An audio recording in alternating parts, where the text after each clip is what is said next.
실제로 겪었던 실화괴담들. 첫 번째 이야기, 전철에 기괴한 그녀. 친구와 만나서 놀다가 밤늦게 집에 오던 날이었습니다. 11시 가까이라 그런지 전철 안에 사람들이 거의 없었습니다. 자리에 앉아서 나도 모르게 잠이 들었는데 그 상태로 가위에 눌리게 되었습니다. 평소에 집에서도 자다가 가위에 잘 눌렸던 터라 당황하지 않고 몸을 움직여 보려고 하는데 주의가 보였습니다.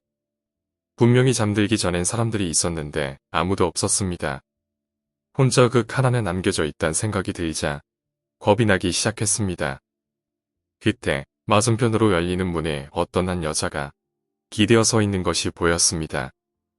사람이 있었구나 하는 생각에 내심 안도감이 드는 것도 잠시. 저를 불안하게 만드는 건 그녀의 옷차림이었습니다. 너무나도 선명한 붉은색의 투피스에 그와 맞춘 듯한 빨간 하이힐, 그리고 허리까지 길게 늘어뜨린 검은 머리카락에 이 모든 것과 대조되는 새하얀 피부. 비현실적인 모습에 소름이 끼쳤습니다. 마네킹처럼 문 앞에 서 있던 그녀가 자신을 바라보는 시선을 느꼈는지 저를 향해 고개를 틀었습니다. 다시 한번 숨이 멎는 공포를 느꼈습니다. 눈은 머리카락에 가려 보이지 않았으나 마치 얼굴과 따로 노는 듯이 움직이는 썩어 문드러진 입술이 나를 향해 웃고 있었습니다. 그녀가 한참 웃더니 내게 다가와서 말했습니다. 너는 내가 보이지? 마치 다른 사람이 한마디씩 하는 말투와 목소리에 겁이 났습니다. 빨리 가위에서 깨야 한다는 생각에 발가락을 움직여 보려고 했습니다. 그 순간 갑자기 왼쪽 발이 네 번째 발가락에 엄청난 통증이 느껴졌습니다. 그녀가 하이힐의 뾰족한 끝으로 제 발가락을 짓눌렀던 것입니다. 엄청난 고통에 비명을 질렀습니다. 정신을 차리니 주변엔 다시 사람들이 있었습니다.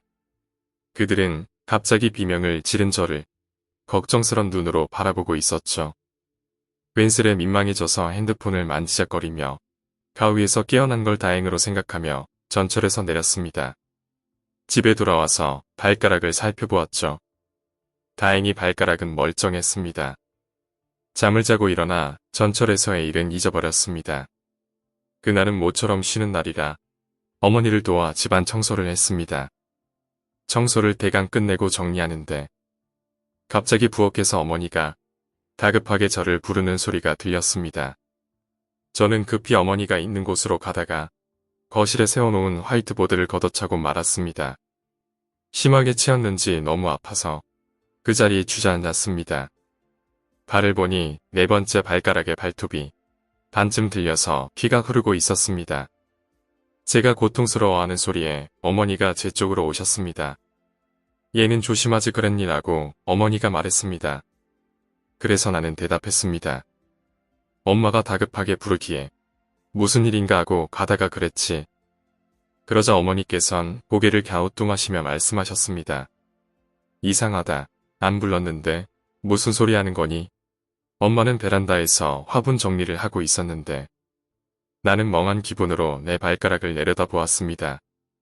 문득 발가락에 흐르는 붉은 피를 보자 어젯밤 전철 안에서 보았던 그녀가 생각이 났습니다. 오싹한 소름이 목덜미를 쓰다듬었습니다. 그 여자가 짓눌렀던 발가락, 그 발가락이 다쳤습니다. 그녀가 밟은 발가락을 다친 건 우연일까요? 사실은 알고 싶지도 않았습니다. 다만 다시는 그녀를 만나지 않기를 바랄 뿐입니다. 두 번째 이야기, 편의점의 살인마. 제가 대학에 입학했을 무렵 우연치 않은 기회에 동네 언니의 소개로 경기도 수원에 위치한 편의점에서 알바를 하게 되었습니다. CCTV가 한 대 있긴 했지만 장식용이나 마찬가지였고 사장은 별로 관여도 하지 않는 편의점이었습니다. 흔히 편의점 알바는 평일과 주말로 나뉘게 되고 야간과 주간이 있는지라 대학에 다니는 저로서는 주말 알바를 뛰게 되었습니다. 생전 태어나서 알바란 걸 해본 적 없는 저는 사람을 대하는 게 두려웠고 편의점의 포스기를 다루는데 외울 것도 많고 특히나 여자인 저로서는 담배를 피지 않기에 담배 이름을 외우는 것도 무척이나 힘이 들어서 저를 교육하던 알바생이 무척이나 고생을 하였습니다. 원래 처음에는 다 서툴고 그래요. 저도 처음에 얼마나 고생했는데요. 라고 말하자 답했습니다. 죄송해요. 제가 알바를 해본 적이 없어서 손님이랑 눈을 마주치는 것도 힘드네요. 그런데 무슨 이상한 냄새 안 나요? 라고 묻자 이렇게 말했죠. 계란 썩는 냄새 비슷한데 여기가 환기가 잘 안 되고 그러다 보니 제가 처음 들어왔을 때도 이 냄새 때문에 짜증난 게 한두 번이 아니에요. 사장한테 말하니 아무 냄새도 안 난다고 하네요. 여긴 다 좋은데 냄새 때문에 힘들어요. 그래도 방향제 같은 거 자주자주 뿌려주시면 좀 나아요. 저는 조금 서툴지만 혼자서 오후 5시에서 11시까지 맡게 되었고 저와 교대인 야간 파트 알바와 이런저런 이야기를 나누게 되었습니다. 저는 조만간 그만둘 거예요. 여기 밤에 무서워서 알바를 못하겠네요. 새벽에 냉동창고에 들어갈 때마다 이상한 냄새 때문에 짜증나 죽겠고요. 가끔씩 밤에 혼자 앉아있으면 뭐가 나올 것 같다니까요. 그리고 가끔 환청 같은 것도 들리고 특히나 비 오는 밤에는 더 심해져요. 여기 야간이 은근히 시급도 세고 해서 들어오긴 했는데 저 이전에 알바가 뭔가를 보고 기절해서 그만뒀대요. 저도 솔직히 귀신 같은 거 안 믿었는데 여기는 좀 이상하네요.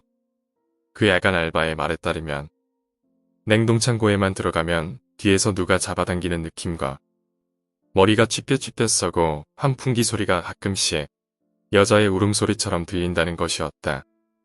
그도 그럴 것이 냉동창고 안은 온통 웅웅거리는 소리에다가 어둡기까지 해서 누가 숨어 있다가 놀래키기라도 한다면 기절을 안 할 수가 없는 그런 곳이었으며 주간파트인 내가 그런 냉동창고에 들어가지 않는 것이 참 다행이라고 생각했었다. 그러나 시간이 지남에 따라 냄새와 사람 대하는 것에 익숙해졌고 그 알바생은 진짜로 그만둬버렸다.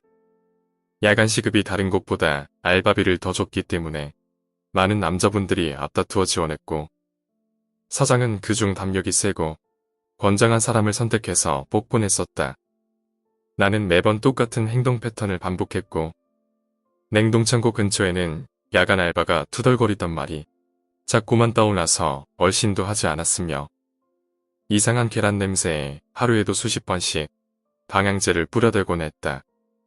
가끔씩 사장이 올 때마다 이상한 냄새가 난다고 항의도 해왔지만 사장은 아무 냄새도 안 난다고 무시했으며 나는 이 냄새가 냉동창고가 가까워질수록 심해진다는 걸 알게 되었다.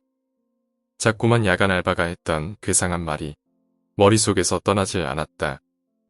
나는 결국 알바를 시작한 지 4개월 만에 그만두게 되었고 한 달 후 나를 소개시켜준 동네 언니에게 끔찍한 이야기를 듣게 되었다. 동네의 연쇄 성폭행살인마가 잡혔는데 그 살인마가 내가 일했던 편의점 사장이라는 것이었다. 그 사장이 여자 알바생들 중 몇몇을 몰래 살해한 후 냉동창고 구석진 곳에 공업용 검은 비닐로 싸버렸고 대담히 보관해 왔다는 것이며 알 수 없는 냄새의 정체가 얼린 시체의 냄새였다는 것이었다. 하마터면 나 또한 희생양이 될 뻔했고 CCTV는 장식용이었을 뿐 작동도 하지 않았으며 야간 알바가 자주 바뀌었던 이유와 그 알바가 했던 괴상한 이야기 등이 제 머릿속을 떠나지 않아 최근까지 우울증 등을 복용 중이다. 오늘 이야기는 여기까지입니다. 오늘 이야기가 재미있으셨다면 구독과 좋아요, 댓글 부탁드립니다. 댓글은 저에게 큰 힘이 됩니다. 감사합니다.